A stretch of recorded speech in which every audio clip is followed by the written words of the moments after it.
So we'll call to order and go ahead and start around the room, and then Sylvia, if you can help with the roll call of folks online, but if you want to start. Andrew, say you're here. Pardon me? Say you're here. Andrew Haddock here, present. Linda Kunak, Francistown.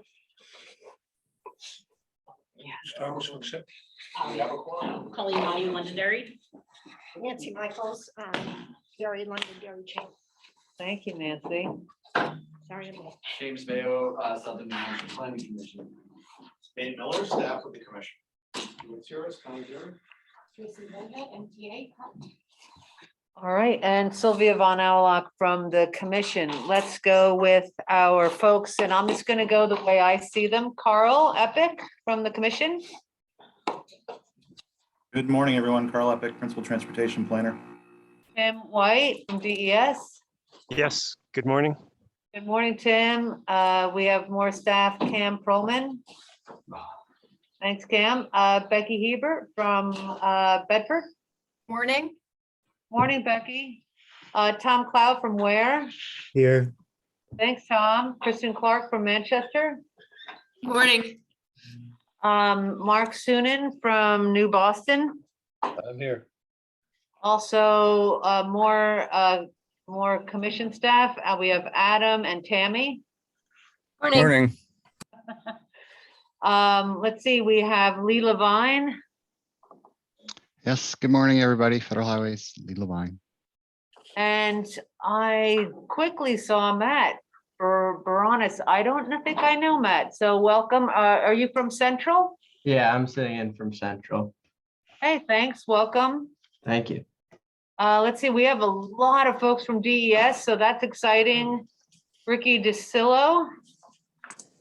Hi, good morning. Did I mess your name up, Ricky? How do you say it? You got it right. You're the first person to get it right all year. Congratulations. Oh, that never happened for me. Okay.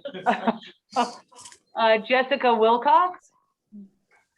Yes, hello, everybody. Good morning. Good morning. So happy we have so many folks from DES. Obviously excited about our presentation from Carl. And more, let's see, we have Zach Swick from our commission. Good morning, everyone. Good morning. From DOT, we have Linda Dusenberry. Good morning. My name is actually changed to Linda Westcott. I haven't updated it in the Zoom. Oh. Zoom meeting, so I have to figure out how to do that. West and then COT or COTT? It's WESCOTT. It's Oh, two T's. West. Oh, Westcott. Yes. All right. Looking forward to, having that update. Jillian Harris from Bedford. Morning. Did I miss anyone? No, fantastic. Well, welcome everyone. Thanks for such a good full house. We're ready, Colleen. And no, I'm sorry, Jonathan Golden from Manchester stepped in. So we have a great group here today. All right, so first we have actionable minutes from January 20th. I'll make a motion, Colleen, to approve the minutes of January 20th, 2022. I'll second. Anyone have any comments, discussion, or changes? All right, all those in favor of approving the minutes? Aye. One Any abstention. Two abstentions. two abstentions? Do we, any abstentions in the Zoom? Yes, Mark Sunan abstains. It's Tom Clow, abstain. Yeah, Becky Hebert abstain.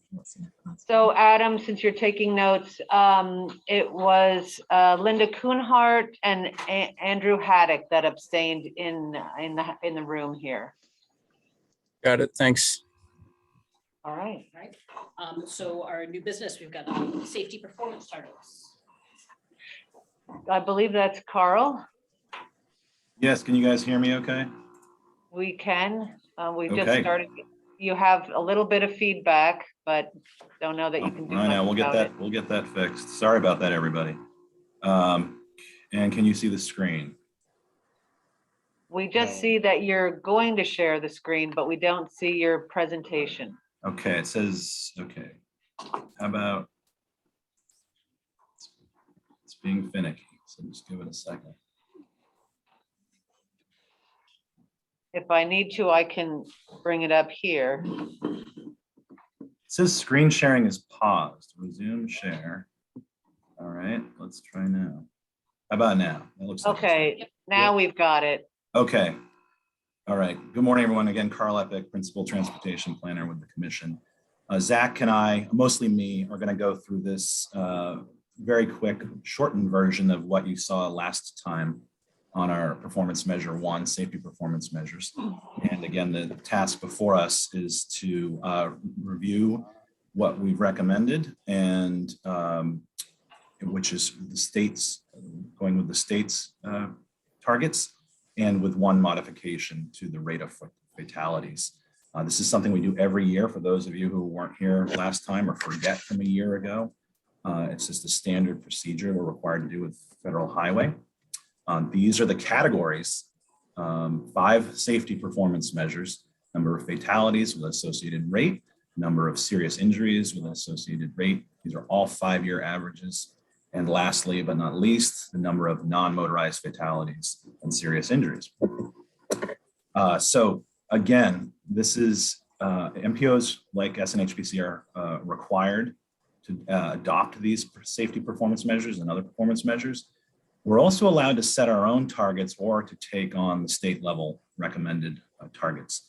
And unlike in the past few years, we have enough data now that we can see trends. And for 2022, we're again recommending that the MPO Policy Committee support the state targets, with the exception that SNHPC adopt a regional target for the fatality rate. And that's because here's kind of the data, looking at 5-year chunks of time here. The desired direction, we want to reduce all of these areas as far as safety. We want to reduce fatalities, serious injuries, fatalities and serious injuries to non-motorized travelers. And as you go across the chart here, you'll see the state target in the second to the right column, and then SNHPC recommended targets. And we've highlighted the second one down, which is again the fatality rate per 100 million VMT, vehicle miles traveled. And as Zach would explain, and now I get it completely, we just have a high level of VMT in the region because we have so many of the interstates.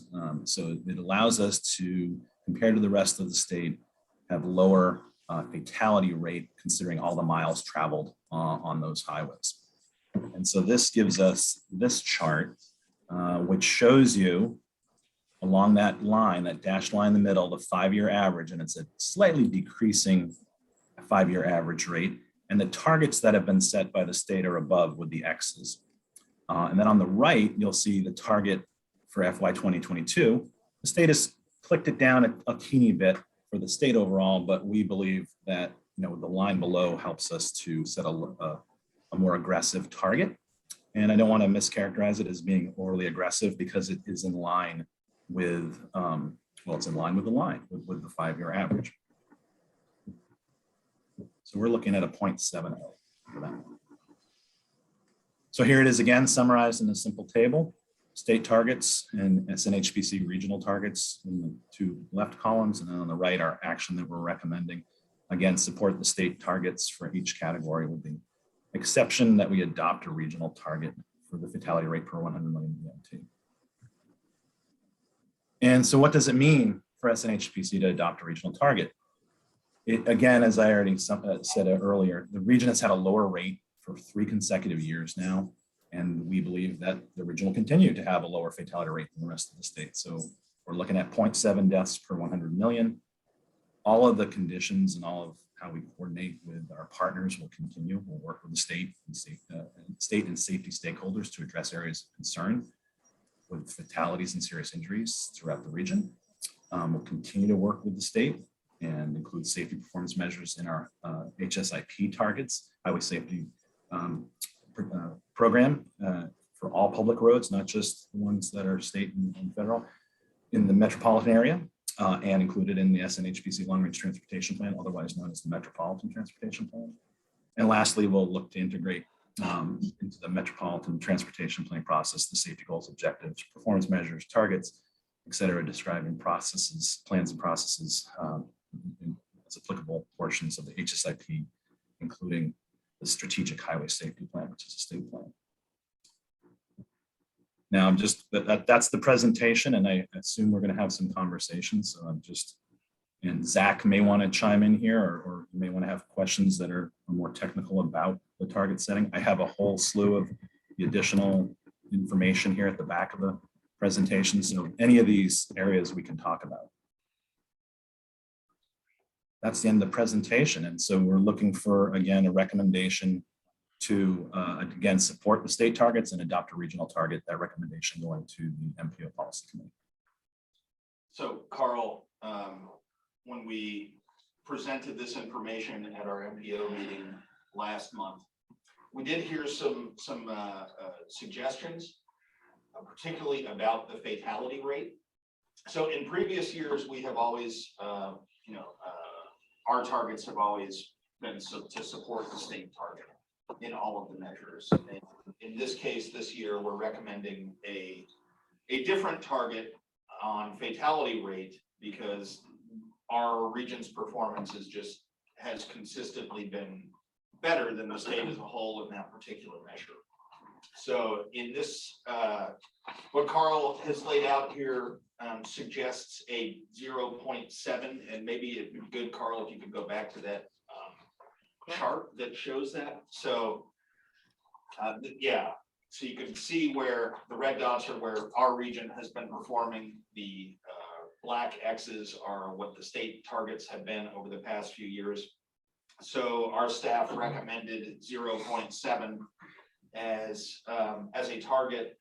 We heard some feedback from the MPO meeting that 0.7 target may be a little bit aggressive, and that we could consider a target that still deviates from the state target, but maybe not as aggressively as 0.7 would be, but maybe something in that sort of, is roughly splitting the difference somewhere in that, kind of 0.77 range, I think was suggested specifically at our MPO meeting. So that's something that I would suggest that the TAC may consider, because we did hear that feedback at the MPO meeting. And so if you think 0.7 might be a little bit aggressive, we have the opportunity to still deviate and set a more aggressive target than the state, but perhaps not quite as aggressive as 0.7.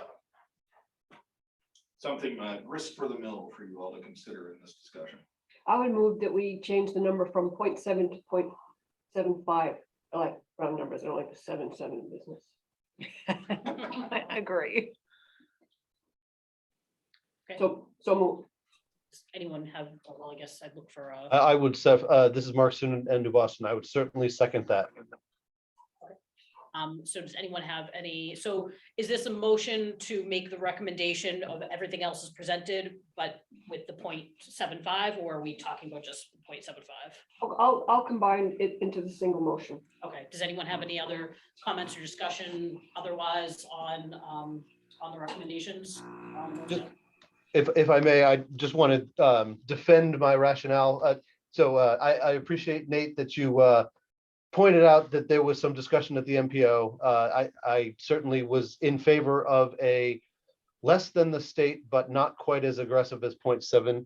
I gave it some more thought, and my rationale here is that we don't have the 2021 data yet. And 2021 was the first year that I-93 was not under construction over the last, 15 years. We're at full four lanes. I think the speeds are up on I-93, one of the major interstates. And since the fatality rate is tied to the volume, we don't yet know what that additional speed or having 4 lanes available will do to the fatality rate. So coming all the way down to a 0.7, which is equivalent to where the actual trend line was in 2018, doesn't seem to make sense. Therefore, I'm certainly in favor of a more aggressive target than the state, but not yet 0.7. Thanks, Mark. That was a good, I wouldn't have even thought about the 93 impact. So it's a good point. Does anyone else have any comments or anything to add? Okay, with that, all those in favor of the motion? Aye. Aye. Any opposed? Anyone abstaining? Can you, Carl, can you stop sharing so we can see the rest of our people? And get an idea, if we could just get thumbs up from the TAC members, if they agree. So I've seen 1, 2, Tom, yeah, okay, Jillian I'd like to keep that, Becky. and Becky. Okay, thank you. And I have a thumbs up on this as well. Okay, DOT, Linda Dusenberry, So thumbs up. thumbs up. Thank you, Linda. So I don't think anyone's opposed. If you're opposed, let us know now. Oh, and I'm sorry, did I get Tim White? Tim, did I see your thumbs up? Thank you. There we go. Just want to verify everyone. Kind of like a new version of Robert's rules, huh? Yeah, well, I know, it's a little bit funny, but. All right, so with that, then we have our next presentation is Cam with Pathways to Play. Thank you, Colleen. Hi, everyone. My name's Cam. I'm going to be presenting with Tammy, who's going to kick us off. We're going to be talking about a new project that we have called Pathways to Play. So Tammy, take it away. Thanks, Cam.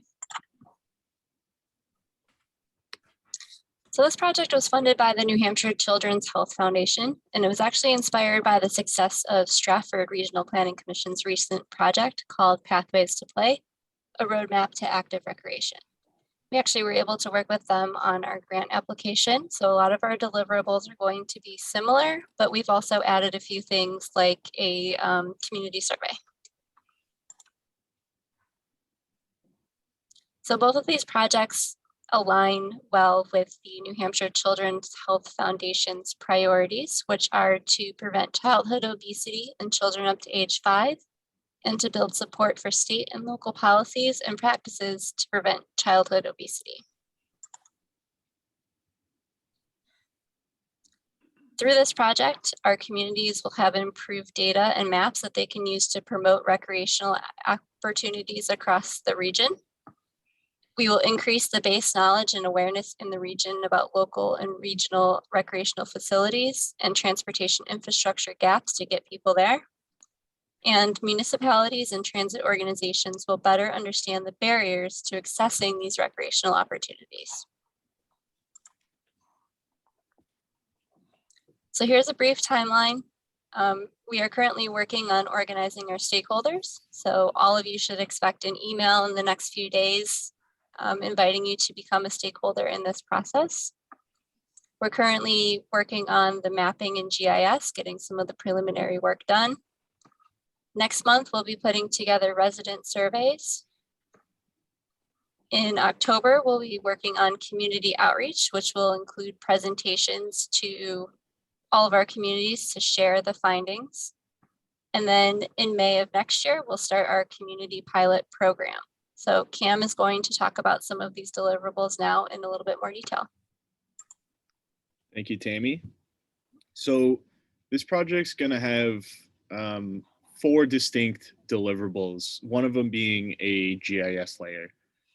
So currently we lack a comprehensive and current recreational GIS layer.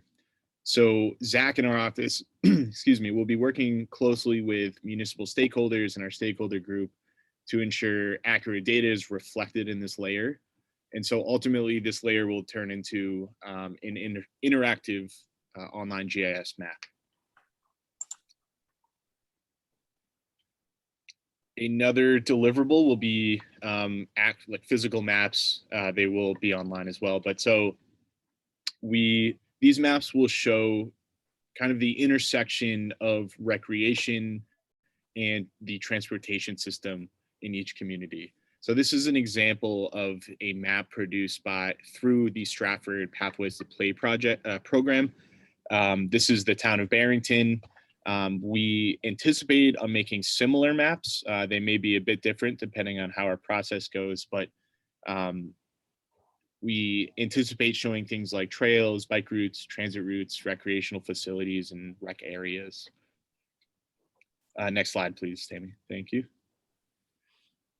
Another deliverable is an actual GIS report.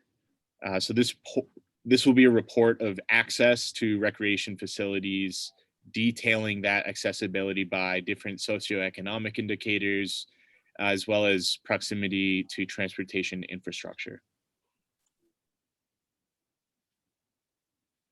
And then lastly, we will be conducting a pilot project. So we will be utilizing the information gathered throughout the project to focus on one community.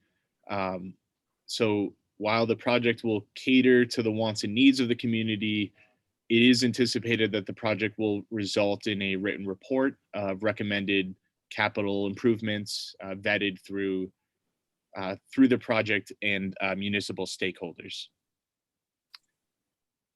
And so with that, we ask that as TAC members, you will consider representing your community or your organization on this Pathways to Place stakeholder group.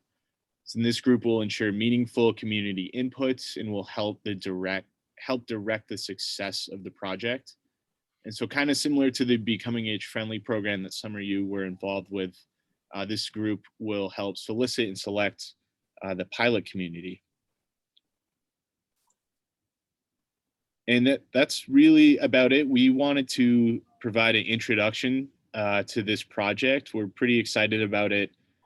Some of you may have seen the presentation that Stratford did for, I believe it was the commission or the MPO some time ago. And it's a really wonderful project. And we really hope some of you will join us in this. So if you have any questions, please feel free to contact either Tammy or myself. And like Tammy said, you will be seeing an email from us in the near future.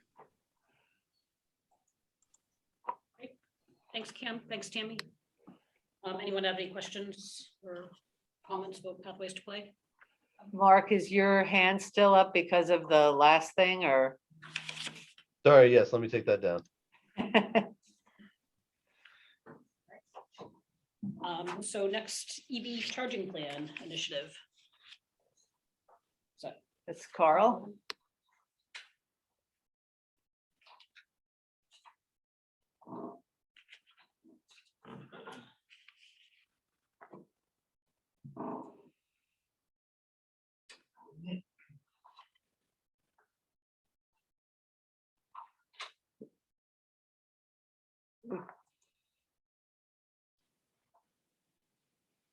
You just need to unmute yourself, Carl.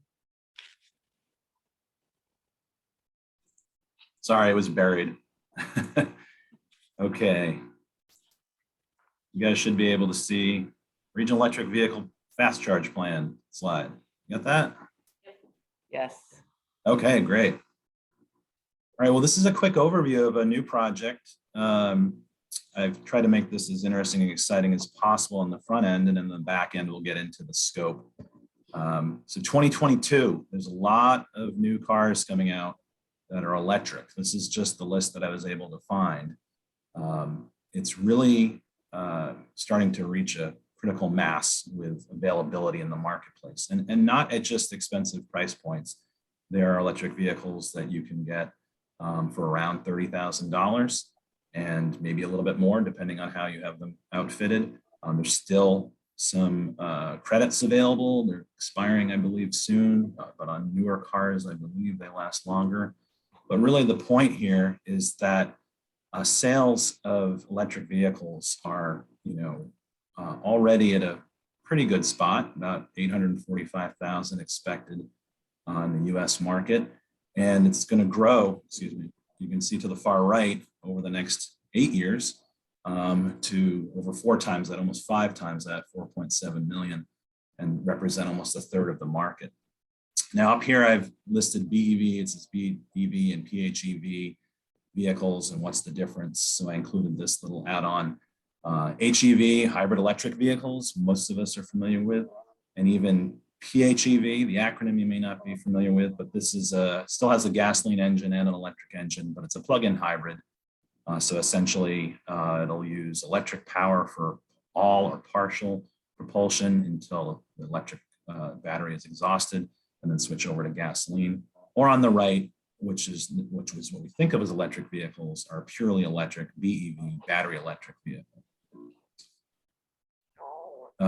This is a chart that shows the cumulative US electric vehicles in operation versus sales. In 2022, the number that I found here was about 3 million, 2.996.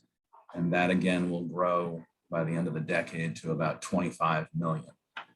And why is this all important right now? Well, in order for mass adoption, you've got to be able to have a place to quick charge, as they call it, rapidly charge your car somewhere not at your home.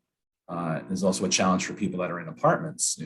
Unless your apartment complex has a bank of chargers, you have to go find some place to charge. So in urban areas, it's even more challenging for EV adoption. In the suburbs, most people will have a charger, a level 2 charger, which can charge your car overnight in about 8 hours. But the ability to be out traveling longer distances of say 300 miles and be able to charge your car in the reasonable amount of time, which is really around 45 minutes, there just aren't as many rapid DC fast chargers out there in the world, and especially in New Hampshire. So one of the big questions is when will electric vehicles cross the chasm into the mainstream in the US? And from those previous charts, once this infrastructure is built out, and once the price of these cars comes down, two things will happen. The prediction is for mass adoption, this so-called chasm, to occur around 2028, which used to sound really far away, but it's only 6 years away. So looking backwards, that's the same distance to 2016, which is, this is happening very rapidly. And I think a lot of people will start looking at electric vehicles as they become more readily available. And also, again, the infrastructure is available. So this is a formidable task for the region. Again, here's the breakdown of what the difference is between fast charging. That's not called level 3, although a lot of people think of it as level 3, and level 1 and level 2. Level 1 is just a conventional plug. Your electric car comes with a plug and you can just plug it in. And this says time to full charge about 20 hours. I have a GM Bolt, a Chevy Bolt. I've never charged it with just plugging it in. I have a level 2 at home. I think it'll take longer than 20 hours to charge it up from 0. This says 4 miles per hour of charge. It's more like 3, which I've experienced. Level 2, though, sure enough, will charge a vehicle that can go 300 miles in a single charge in about 5 or 6 hours. I've experienced more like 7, 8, which is generally overnight. And then again, the fast charging, this says 20 to 30 minutes to get 90 to 120 miles of charge per half hour. That's about right. I think the 120 would certainly be closer to 45 minutes. So it's about the time you would spend at the grocery store or doing some shopping, retail shopping out in the world. What we're really talking about today is this availability of fast chargers, the ability to deploy them in locations that are either absent of this type of infrastructure or in places where you'll be able to capture a lot of local charging, whether or not it's near apartments, a density of housing that may not have them at home, or along routes, travel routes that are regional or interstate. And I know I have a lot of DES people in the room, and I don't want to spend a lot of time on this. This is kind of an old article now, but New Hampshire has lagged compared to adjacent states and of course Canada and Massachusetts with adoption of DC fast chargers. But they've got an RFP out right now, and there's a lot of funding to implement DC fast chargers across the state. So this has been stalled a little bit, but it's coming. This is a map. Granite Geek, if anybody's looked at this website, he kind of covers lots of tech issues. And this one's a little bit old. This is a slide from a 2019 Eversource presentation that showed that New Hampshire is kind of a missing link, as he characterizes here. A lot of fast chargers up in near Montreal and Quebec. In Quebec, the state of Vermont's fairly well covered, and coastal Maine, along the I-95 corridor is fairly well covered. And of course, once you get into Massachusetts, there's quite a bit. So this is what we're trying to solve here, to identify locations for fast chargers. And with all the funding that's coming that exists from the Volkswagen settlement, and also that's coming out of the legislation out of Washington. So the VW settlement, and I'll look for corrections if this is wrong, but from what the source I had was about 31 million, not necessarily all for EV charging. The 2021 IIJA, also known as the bill, will provide about 17 million, again, from the sources that I found, for electric vehicle charging in New Hampshire. And also where there's access to a much larger competitive grant funding source of $2.5 billion for the deployment of quick chargers, fast chargers. This is New Hampshire DOT's and I believe DES's map of corridors that have been designated so far, and I believe there's more coming across the state for electric vehicle fast charging station. I believe this is a prioritization. In our region, the SNHPC region, it's really 93 north of Manchester and 101 east and west from Manchester. And I just pulled up the plug share data on where chargers are in the immediate region. This isn't the entire region. As you can see, there's some to the south, I believe, in Derry and maybe even Salem. I think there's one at the mall in Salem. This shows, again, the level 2 and also some quick chargers. A lot of quick chargers are just for Teslas. They're proprietary to those vehicles. When you remove the level 2 chargers from this chart, this is what it looks like in Manchester for any type of fast chargers today. They are at, I think, a couple of the dealers. There's one at the Whole Foods, and there's another new one on South River Road in Bedford. So it's fairly limited. And again, some of them are just for Teslas. So real quickly, I'm going to cover the first initial parts of our scope. Of course, we have this project administration component. All of these are the responsibility of SNHPC. We'll be developing progress reports and supporting documentation for DOT. I've included some pictures of of what some EVs that are coming look like. They look just like regular cars in some of these slides, just to keep them interesting. And then here, task 2, and this is really where you all come in. We're looking to organize a regional EV charging plan work group. And what that really means is we're looking for people to represent different areas of the region and some of these priority corridors, along with the corridors that we have targeted for site evaluation throughout the region, which I'll get to later in the scope. Again, the group is intended, it's intended to be a subset of the TAC or policy committee. We will include, of course, our partners at DES and DOT, and really anybody else who would add value to the work group and plan development, potentially some private entities. We will just develop, the deliverable here is really a list, contact information, so that we can engage with you. Task 3 are the actual meetings. We anticipate having about 3 or 4 meetings throughout the course of this project. We're not requiring that many. We just anticipate that we'll need them between now, and we're hoping to have this wrapped up by August at the latest in September. And we've reserved within the scope and budget the ability to do 3 additional targeted meetings if need be, outside of just the core working group. We'll be documenting all these meetings, and this will all be input into developing an evaluation method for these sites. Task 4 is divided into 2 pieces, 4.1 and 4.2.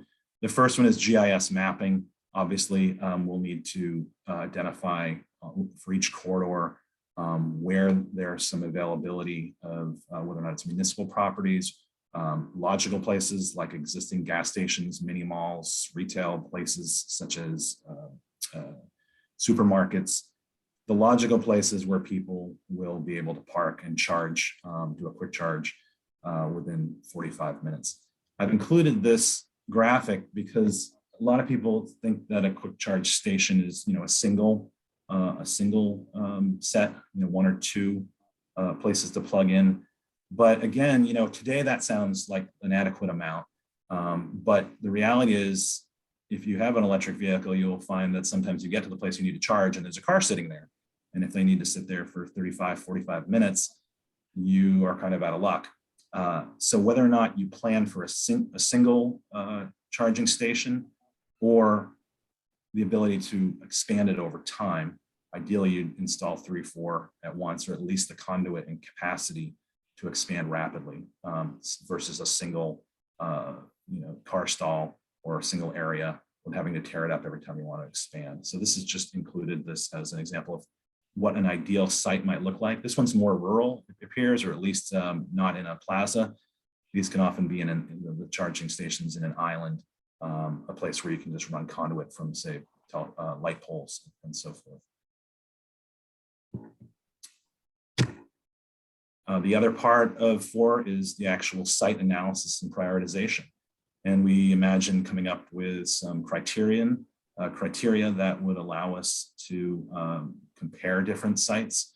And they'll include things like something fairly basic, like the availability of 3-phase power, which is, my understanding, essential for quick charging, for DC fast charging.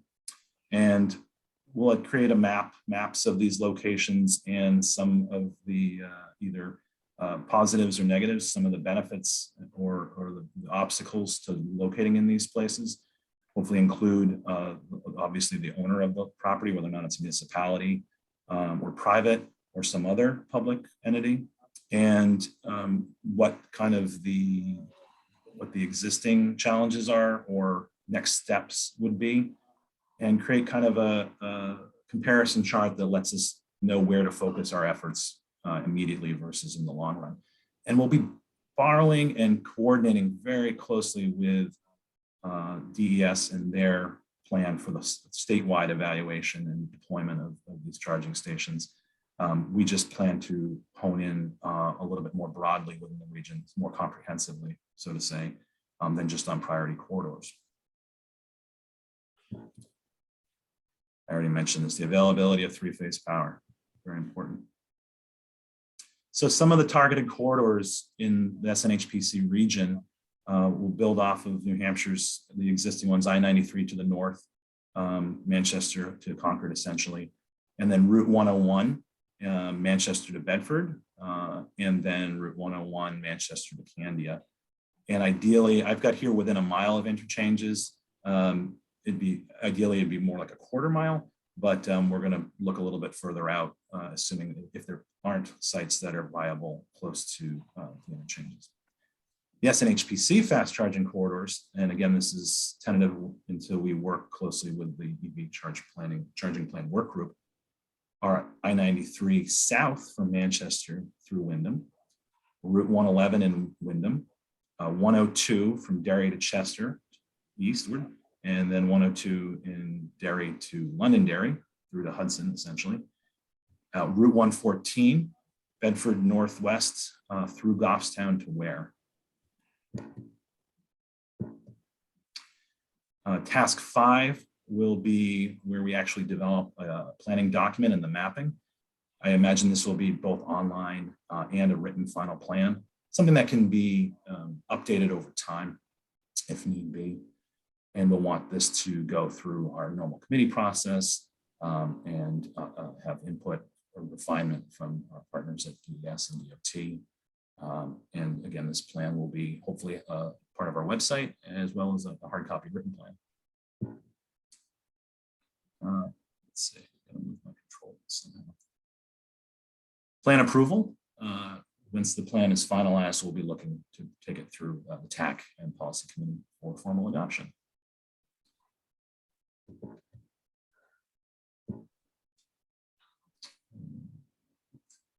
There's one more slide here that won't come.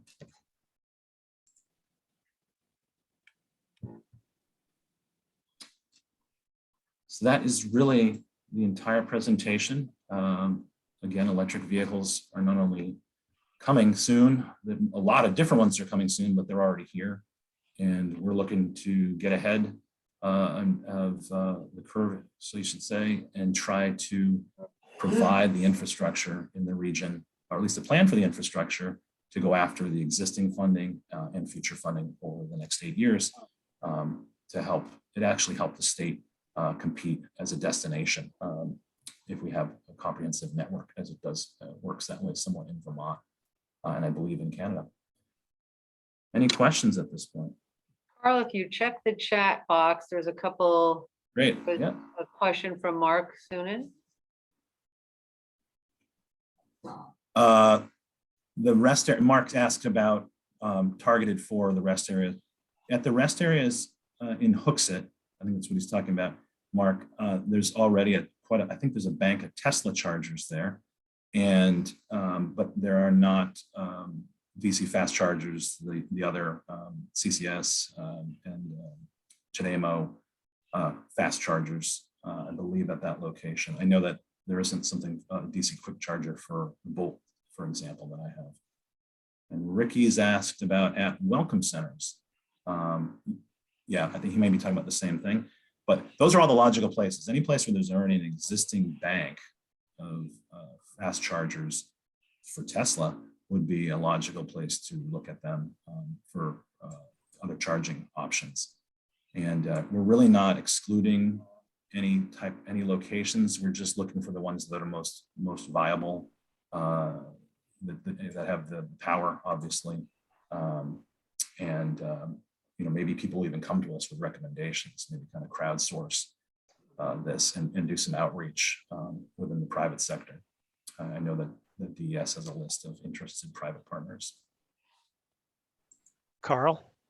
Yes. It's Tim. Yeah, great Hey, Tim. presentation. Hi. Great presentation. Yeah, that location on I-93 at the Welcome Centers would be an excellent location for non-proprietary DC fast charging. I mean, the presentation was really good. There are actually only about 10 non-proprietary DC fast charging locations in the entire state. So needless to say, we are well behind all of the other New England states in getting DC fast charging here. We're going to need DC fast charging in order to attract EV owners from other parts of New England to come to New Hampshire.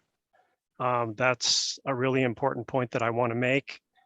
In terms of your plan, it looks really good and it's really timely.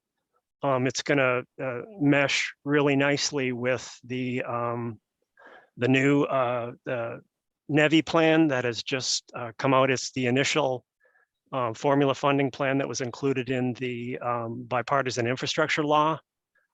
The first task that I understand we're going to be working on is we're probably going to be working on this in conjunction with the DOT, who's more or less responsible for administering the program.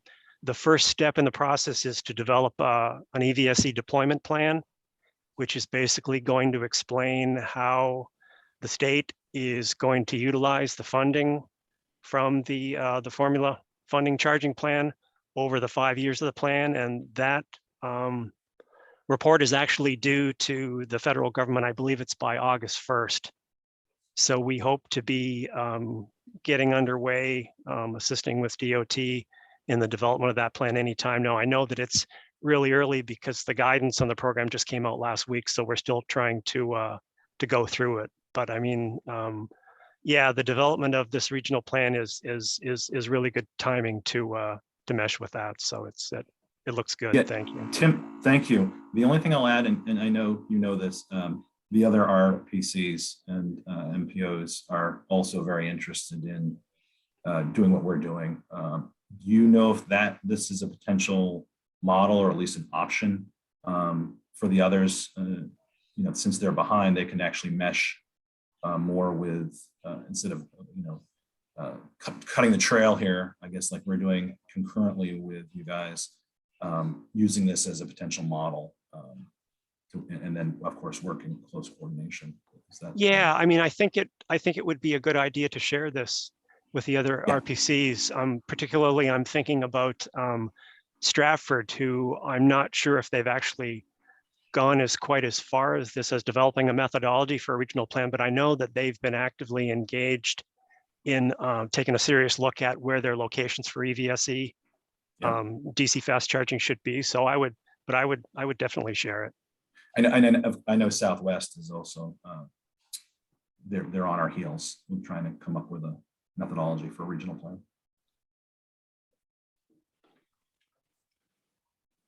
So the ask here is, and I talked with some of you in the region, just if you'd like to participate on the working group, it's a fairly low time commitment.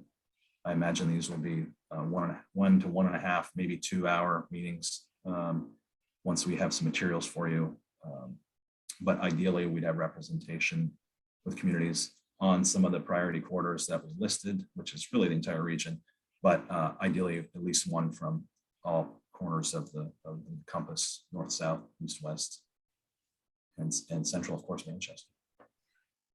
Carl, we have, if you can stop sharing, we can get the Yep. full screen so we can see if there are any other questions. And we do have one from George in the room. Hey, Carl. Hey, George. Hi, on your Carter thing with your list of the communities, is it possible to look when you had Route 111 in Wyndham? Portion of that road extends into Derry, and the new LaBelle Event Center, which is taken off, and there's a huge parking lot, and it gets a lot of traffic there now. There's a small section 111. I'm just thinking out loud, like if you could extend from Wyndham to 111 into Derry on that corridor route that you listed. Yeah, and that was unintentional. No, that's okay. It's the actual corridors and roads are not set in stone. That will be finalized by the working group. Those were just the most logical because they're state routes. There's a lot of municipal properties, or in some cases, actual facilities on those routes. So they're at least. And Andrew has a question as well. I really like this initiative. We have an ancient Prius we've been looking at replacing for the last couple of years, and we kept thinking of an EV, but the problem is there's no place to charge it. It'd be totally reliable on a home charger. So this project interests me quite a bit. I'd like to participate. I had thought of the rest areas along with Mark and some other people. What about including the park and rides on the list as well? I think park and rides are another great location. I've heard that some of the pushback or concern with park and rides is safety and security of this equipment's, hundreds of thousands of dollars for multiples. And you really need places that have some sort of, eyes on the ground 24/7. But not necessarily, there are ways around that too. That's one of the challenges of sites. Okay. Linda. Yeah, so are you looking only at government entity owned parcels, or have you considered No. the gas, like Irving? I like Irving, I go to Irving, I know where they are. Where they're going to be sort of put out of business, they're going to lose business as the EVs pick up. That seems like a great place to me to start saying, hey, could you put a couple in here, or even just one per, they're all located near where everybody drives, and I think, have you thought about that? Thought about it. The big question is going to be is what types of locations are eligible for these federal funds or state directed funds? Can they go onto private properties? The answer will be no. Okay, got it. TBD. This is we're pioneering here. Mark Sunan, you have a question, it looks like. I do. So this is a legitimate hand. Is there manufacturer agreement on the, and forgive me if I don't know the terminology, but the connection point for the plug-in? I noticed that several of your images had dual connections. Is it manufacturers have settled on those two, or are we going to end up with every vehicle manufacturer having their own unique plug-in device? Yeah, Mark, beyond my pay grade / knowledge, I'm going to look to, to DES if they know anything about that. I think Yeah, we're Carl, in the happy big. to jump in. Yeah, Jess, thanks. No problem. So currently there are 2 different types of connectors, right, for the direct current fast charging. And what we have heard is that the 2 automakers that are currently using what is called the Chatamo connector are transitioning away from that towards the CCS connector. So likely, this technology is rapidly evolving, right? So likely down the road, we may see one CCS connector become the standard for fast charging. And I imagine the federal government is taking all of this into consideration as they develop the program and the funding. But right now, with all of these vehicles currently on the road, some of which can't even accept fast charging. So we still have cars, older EVs that can only accept level 2 charging. There's going to be a little bit of a transitionary period, right? So for redundancy purposes, what we tell folks that are interested in siting is if you can afford, for example, one fast charger today, maybe lay enough conduit and wiring, as Carl's mentioned in his presentation, lay enough to build out that location later on as things become more standardized. Excellent. All right, the other, so responding back, I think Andrew mentioned park and rides as a potential. Obviously, DOT has to be on board with that, but certainly if security and safety is a concern, someplace like the Exit 5 park and ride on Route 28 on 93 with the bus station must have that already addressed. And I'll jump in a little bit further too here and say that park and rides actually may be better suited for level 2 charging. It's a little bit of a slower charge, but much less expensive than the fast chargers. And you have vehicles that are going to be sitting there for longer hours during the day. So they could plug into that level 2 charger, and that would kind of assuage the concern about tampering with this technology and concerns like that. But certainly wherever there is existing electrical connectors opportunities, like Carl was saying, be on the lookout for this 3-phase power and such like that. It should be documented where those are, because those may be sites for future consideration of expanding the charging and getting in fast charging down the road as things speed up, so to speak. Becky, you have a question?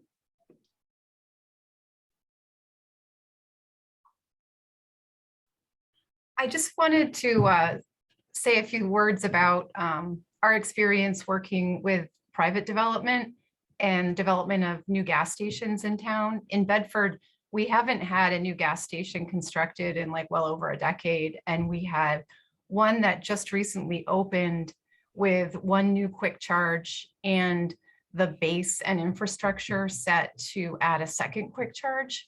And the provider was Nerea, and the owner was a local business entity. And they really wanted to have a quick charge to offer that amenity to the Bedford community, which we thought was great. And from a site development standpoint, they're thinking about, well, how can we sweeten this for the town? How can we make this work? And they added, patio, picnic tables, a place for people to sit while they charge.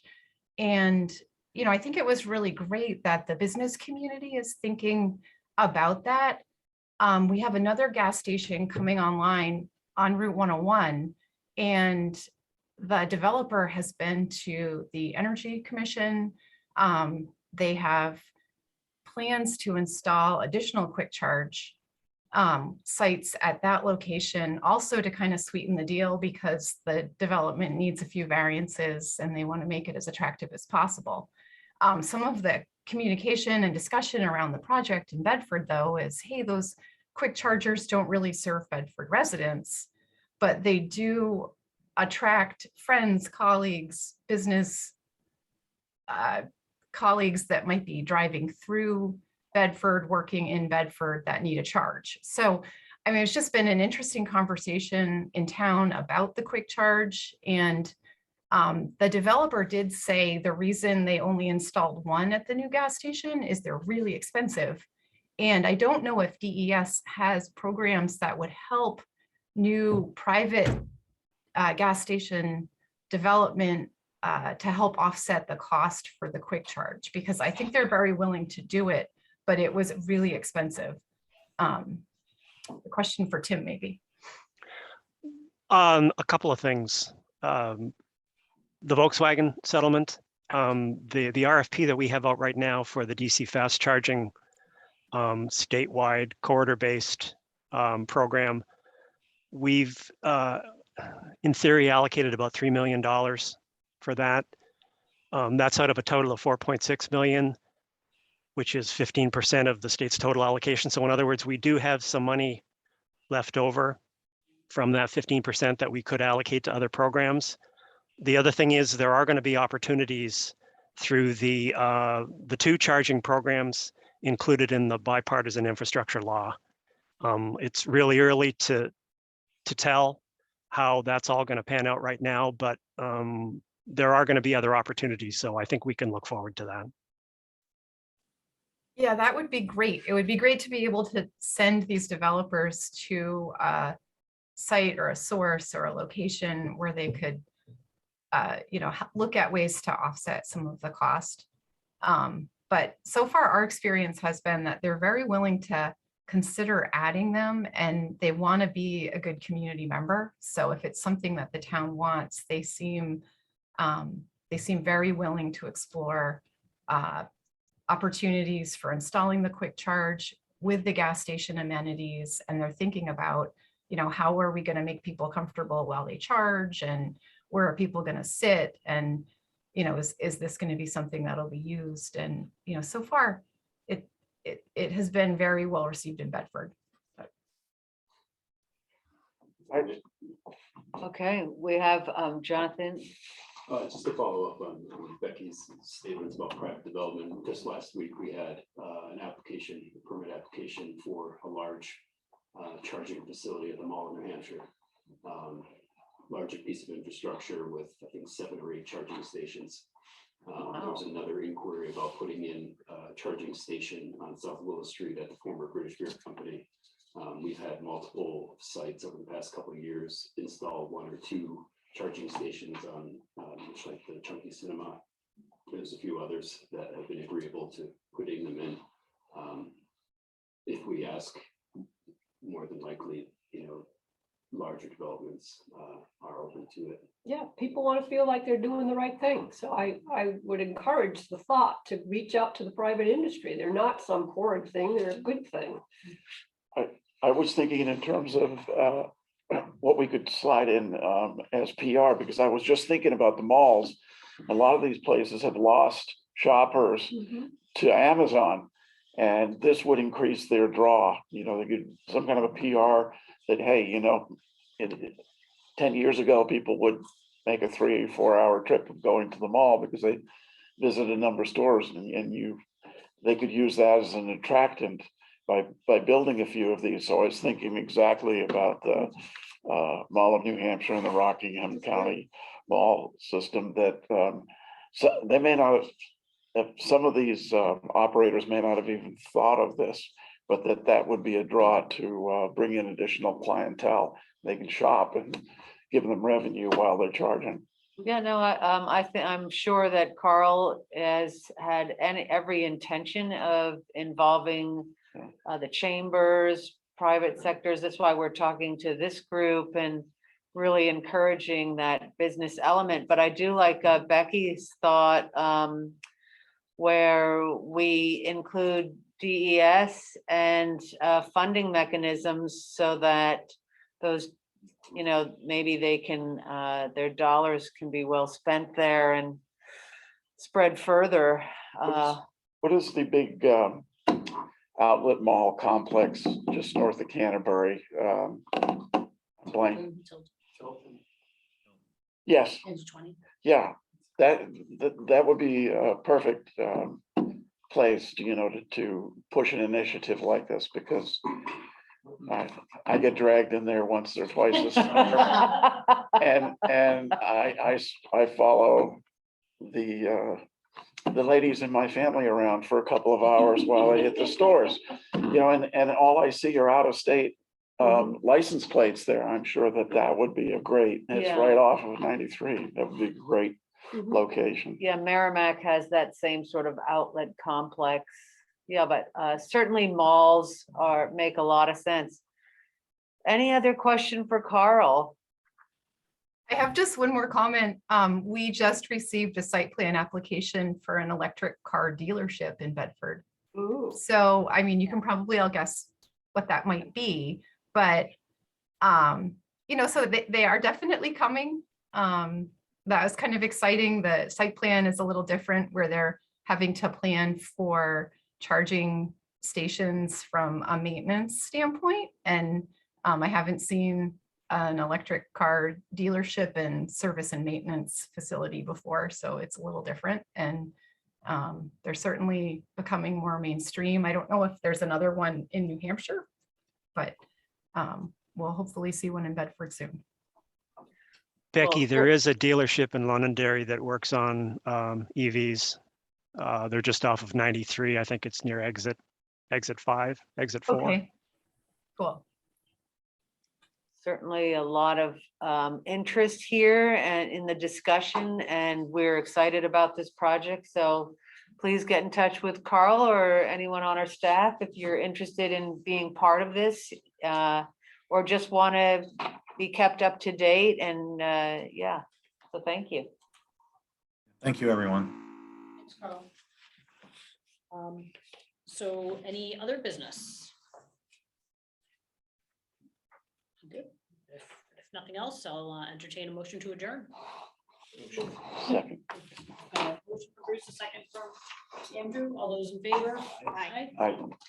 Thanks, everybody. See everybody next month.